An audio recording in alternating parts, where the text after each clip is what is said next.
Here we've got a Sega Baywatch. This is a really special one. It's been fully restored.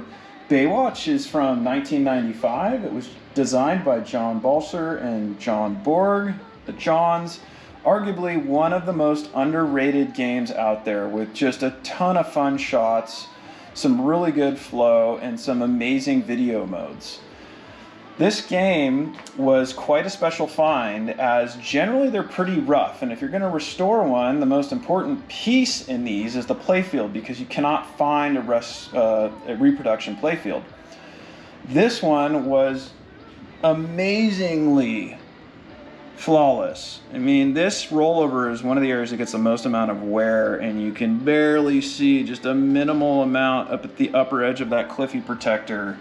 And then you really got to look at it. And the other area that gets, generally speaking, quite a bit of wear is the shark scoop. And it's just almost perfect. It's got a teeny bit of wear, and you can't really see it on the trailing edge underneath the flipper right before it goes into the scoop. And it's so tiny, you'd really have to look close at it. The exposed wood up there, some people get a little confused. That's by design. That's not wear. What I'm referring to is a very teeny piece that you probably can't even see that's under there. The cliffy protector you can see here, we added, that edge was flawless as well.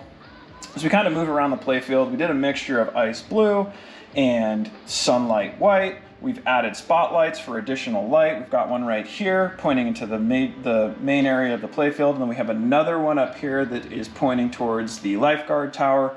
All of the ramps were refinished.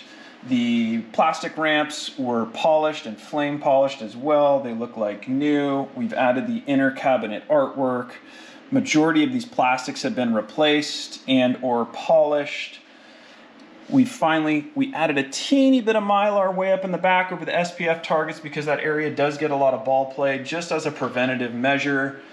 But truly a very unique example of a Baywatch. So let's talk a little bit about the cabinet. We went with a racer red powder coat here to match some of the colors that we'll see along the side. Brand new coin door. Some really cool 3D printed buttons here for the start and the coin returns. You can see this is just super smooth. Bolts were painted to match. Let's go around to the side here. You can see the corners, super smooth. Got our illuminated flipper buttons, and the cabinet is just buttery smooth.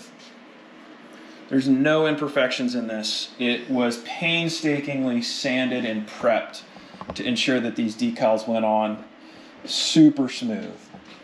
Looking at the side, you can see again, just gorgeous.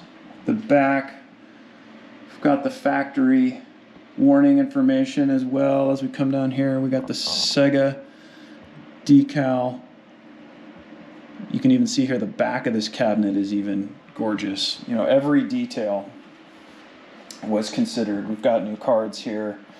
And then one of the most striking pieces, obviously, is the color DMD on this game. Has some of the most awesome animations, the color package, the video modes, just a lot of fun. And having this color display just raises the bar even further. Factory back glass was flawless, or it's not a back glass, I'm sorry, it's a translite, but it was flawless. Brand new speaker panel here. The back box itself, you can see here, was totally refinished. It's super smooth, piano black. All right, let's take a look inside. All right, so here we are inside. Let's start here with, we got a new label here on the lockdown bar. As we go right inside, you can see we've got new serial decal here. We've got a brand new serial decal over here as well.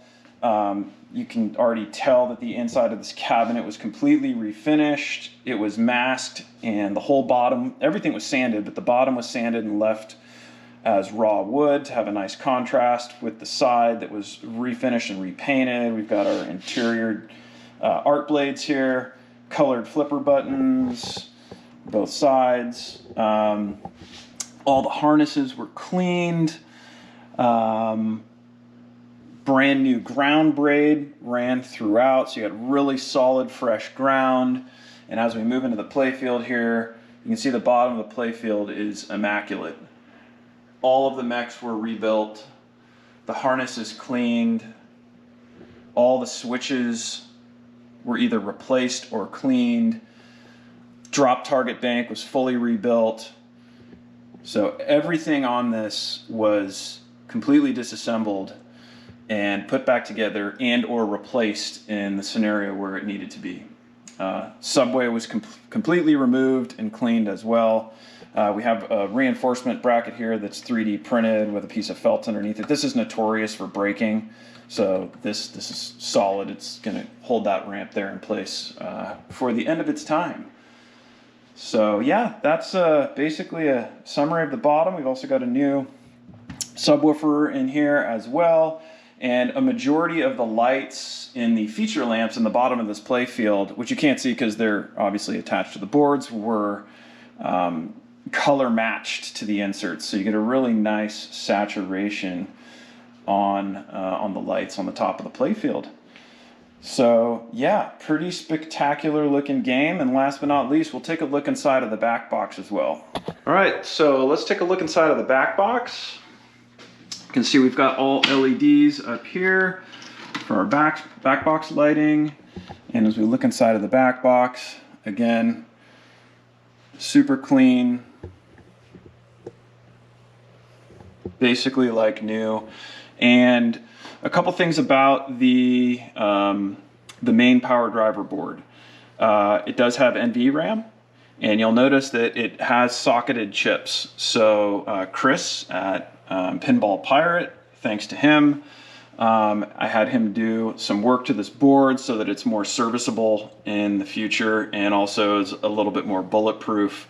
And we also have one of the this is like one of the most important things that you can get for these games, which they're kind of hard to get because the guy makes them in like limited runs. This is basically a LED OCD, which controls the fading of your LED lights, and it also reduces the amount of flashing that this game does when you get into certain modes. This game is very flasher happy, and it borderline can be seizure inducing. So the and I forget what he calls it. I think there's a particular name for it, and I'm not saying it right, but it's basically an LED OCD board which controls the LED lighting and the flashers. And you can actually plug it into a computer and you can adjust the phasing and whatnot. But it's a night and day difference when you play this game with that board and without it, because you don't go into a seizure and go partially blind when you get into some of the modes and the flashers start going off and whatnot. Thank you everyone so much for taking the time to check out my restored Baywatch. Hope you enjoyed. Take care.